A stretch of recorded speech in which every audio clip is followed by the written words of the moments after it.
વડોદરા મહાનગરપાલિકાની મુખ્ય કચેરી સામે છેલ્લા 3 દિવસથી પાણીની લાઇનમાં લીકેજ. વડોદરા મહાનગરપાલિકાની મુખ્ય કચેરી સામે છેલ્લા 3 દિવસથી પાણીની લાઇનમાં ભંગાણ થતાં આજે તંત્ર દોડતું થઈ ગયું હતું અને વોર્ડ નંબર 13માં કાઉન્સિલર બાળુ સર્વે અને જાગૃતિ કાકા પણ હાજર થયા હતા. અધિકારીઓ અને કાઉન્સિલરની હાજરીમાં જ્યારે તપાસ કરવામાં આવી તો પાણીની લાઇનની અંદર લીકેજ જોવા મળ્યું હતું.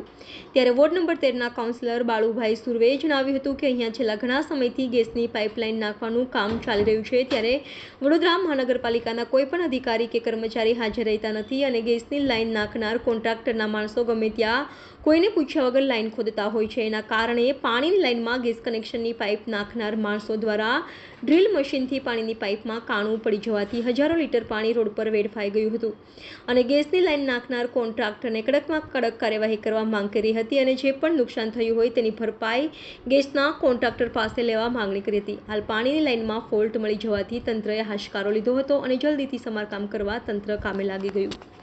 અમારા વિસ્તારમાં છેલ્લા ઘણા સમયથી પાણીની બહુ સમસ્યા છે. અલગ અલગ વિસ્તારમાં વારંવાર લોકો રોજે ફરિયાદ કરે છે કે ઓછા પ્રેશરથી પાણી આવે છે, અમુક જગ્યાએ ગંદુ ને કારું ને જીવડાવાળું પાણી આવતું હોય છે. આપના માધ્યમથી વારંવાર આપણે રજૂઆતો પણ કરી છે. તમે જોઈ શકો કે વારંવાર આ ગેસવાળા હોય કે કેબલવાળા હોય, રિલાયન્સવાળા હોય, એ જ્યારે કામગીરી કરતા હોય તો કોઈ પણ જાતનું સુપરવિઝન ન કરવાના લીધે વારંવાર ડ્રેનેજની લાઈન હોય, પાણીની મુખ્ય નળિકા હોય, વારંવાર એની અંદર ભંગાણ થતું હોય. અને આ જે ગેસનું કામ ચાલતું હતું, ગેસ નાખવાની કેબલ, તમે જોઈ શકો જે કેબલ નાખ્યો છે એ રાતે કામગીરી કરવાના લીધે પેલું પુશિંગ કરીને કામ કરતા હોય છે.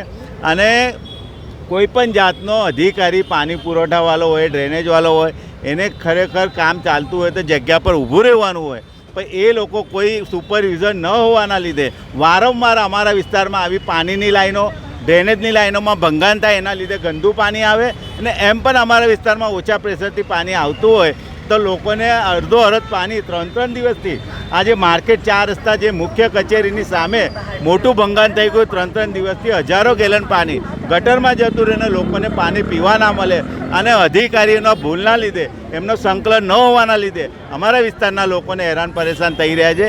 જે કંઈ અધિકારી હશે, જે પણ કોઈ કેબલવાળો હશે, ગેસવાળો હશે, એને પર કાયદેસર કાર્યવાહી કરવી જોઈએ ને એને દંડ કરવો જોઈએ. જે કંઈ તમામ ખર્ચો થાય એને નોટિસ આપવી જોઈએ એવું અમારું માનવું. તમે જોઈ શકો રાતે આપણે જોતા હોય તો ગેસનું કામ ચાલતું હોય છે, પુશિંગથી લાઈન નાખતા હોય છે, 4 રસ્તા આવે એટલે તે પુશિંગ કરતા હોય છે, તોડવું ના પડે. પણ તે સુપરવિઝન હોવું જોઈએ.